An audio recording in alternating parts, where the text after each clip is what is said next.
నాకు మాత్రం ఏం తెలుసు? నేనేదైనా మూల్యం చెల్లించేది నా పాత్ర నాదేమన్నా ఉంటే నేను చెప్పగలను. భగవంతుడు ఏ రకంగా నిర్ణయిస్తాడో, ప్రజలు ఏ రకంగా నిర్ణయిస్తారో చెప్పలేం కదా. కానీ దుర్మార్గాలు చేసిన ఎవరిని వదిలిపెట్టరు ప్రజలు, భగవంతుడు వదిలిపెట్టాడు. విజయసాయి రెడ్డి కొద్దిసేపటి క్రితం ఒక ట్వీట్ చేశారు సార్. కంపల్సరీగా సగం లిక్కర్ దొంగలు బట్టలు సగమే ఇప్పారు, మిగతాది మొత్తం ఇప్పడానికి నేను సహకరిస్తానని. అంటే ఆయన కూడా ఇప్పేస్తే మొత్తం ఇప్పేసి ఉంటుంది. ఆయన కూడా ఇప్పేస్తే సగం ఆయన సగం అయి ఉంటుంది. ఏదో పిచ్చి ఏదేదో మాట్లాడుతుంటాడే. ఇప్పుడు పార్టీ నుంచి బయటికి వెళ్ళిన పెద్ద మనిషి ఆయన.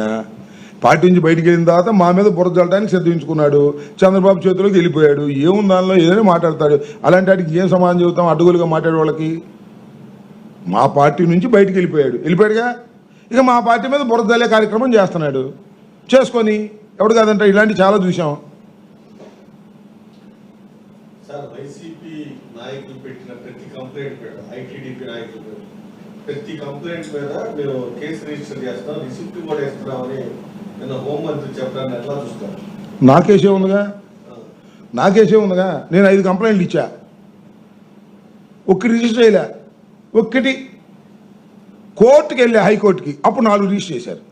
ఇంకోటి పెండింగ్లో ఉంది. ఇంకా 2 కంప్లైంట్స్ ఇచ్చా, ఇంతవరకు రిజిస్టర్ చేయలే. ఊరికే అసత్యాలు చెబితే ఎలాగో హోంమంత్రి గారు అసలు ఏమంటే ఏం జరుగుతుందో తెలుసా? పోలీస్ స్టేషన్లో బుస్ ఆయనకేం తెలియదు. నారా లోకేష్ నాయుడు చెబుతాడు. ఆమె డైరెక్షన్లో పనిచేస్తున్నారు, ఆయన డైరెక్షన్లో పనిచేస్తారు అందరూ. హోమ్ మినిస్టర్ గారికి ఏం లేదు, మైక్ ముందు పెట్టి మాట్లాడుతూ ఉంటుంది అంతే. ఆమెకి ఏమీ తెలియదు. ఏ కంప్లైంట్ని రిజిస్టర్ చేయటం లేదు. ఉదాహరణకి నేను ఇచ్చినటువంటి 5 కంప్లైంట్స్లో ఏది రిజిస్టర్ చేయకపోతే నేను హైకోర్టును ఆశ్రయిస్తే హైకోర్టులో బెంచ్కి వచ్చే ముందు 4 కేసులు రిజిస్టర్ చేశారు, 1 కేసు రిజిస్టర్ చేయలేదు. అది కూడా కోర్టులో వాదనలకి ఉంది. రేపు 30వ తారీఖున ఉంది. కోర్టు వారు ఏమి నిర్ణయిస్తారో దాని ప్రకారం ముందుకు నడుస్తాం.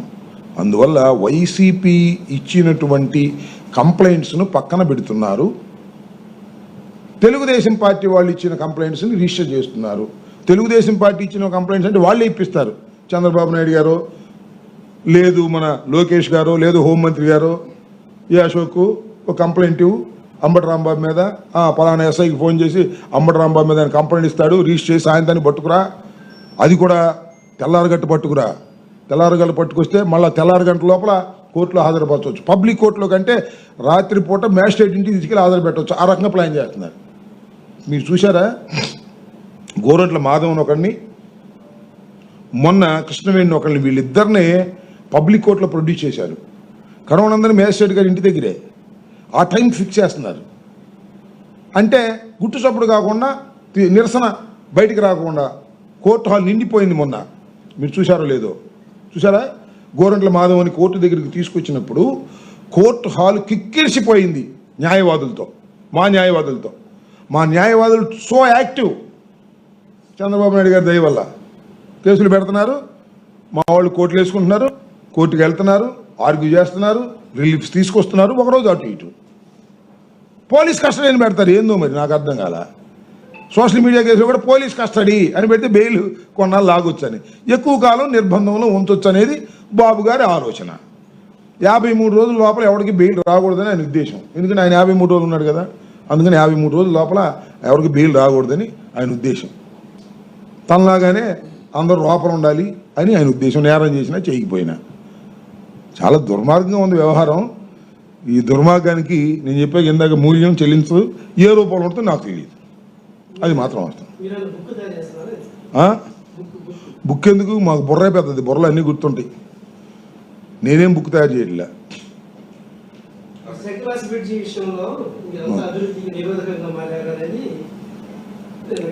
సరే, ఇప్పుడు దాని మీద చాలా చర్చ చేసాం, చాలా మాట్లాడాం.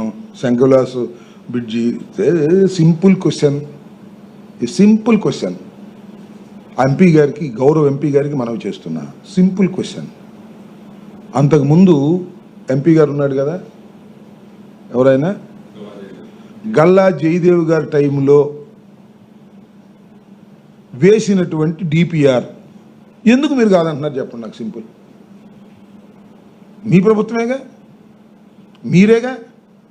కాకపోతే ఇప్పుడు మీరు వచ్చారు, అప్పుడు గల్లా జయదేవ్ ఉన్నాడు, స్పీకర్ గారు అప్పుడు ఆర్టీసీ ఆర్ఎన్బి మినిస్టర్గా ఉన్నాడు, 2 అండర్ పాసులు, పైన ఐకానిక్ బ్రిడ్జి, 167 కోట్లు అని ఎందుకు వేశారండి మీరు? మరి వాళ్ళు ఏంటి 98 కోట్లు పడిపోయింది అంటే అర్థం ఏంటి? రేట్లు తగ్గిపోయాయి, బాగా అవసరాలు తగ్గిపోయాయి, ఈ 10 సంవత్సరాల అవసరాలు తగ్గిపోయాయి. మీరు సమాధానం చెప్పుకోండి చాలు, మాకు అవసరంలే. మేమేదో రాజకీయంగా మీ మీద బురద జల్లాలని ప్రయత్నం చేస్తున్నామని మీరు అపోహపడద్దు. Not at all. గుంటూరులో మీరు తలపెట్టినటువంటి 98 కోట్లతో తలపెట్టినటువంటి ఆ ఫ్లైఓవర్ నష్టాన్ని చేకూరుస్తుంది. ప్యానం మీద నుంచి పొయ్యిలో పడినట్టుగా అవుతుంది. ఆలోచన చేయండి, పునరాలోచించుకోండి, పంతానికి పోకండి. ఆ రోజున 167 కోట్ల రూపాయలతో ఎస్టిమేట్ చేసింది ఇవాళ 300 కోట్లు కావచ్చు. అయినా 300 కోట్లతో మీరు చెయ్యండి. కమిషన్ ఎంత తీసుకుంటారో తీసుకోండి, మాకు తెలియదు అది. అన్ని టెండర్ పిలిచి మీ ఓడికి ఇచ్చుకోండి. మీరే మన ఎంపీ గారు ఏం కమిషన్ తీసుకునే మంచి కాదు, క్యాష్ పార్టీ ఆయన. ఆ లోకేష్ గారు చెప్పినోడికి ఇవ్వండి 300 కోట్లతో.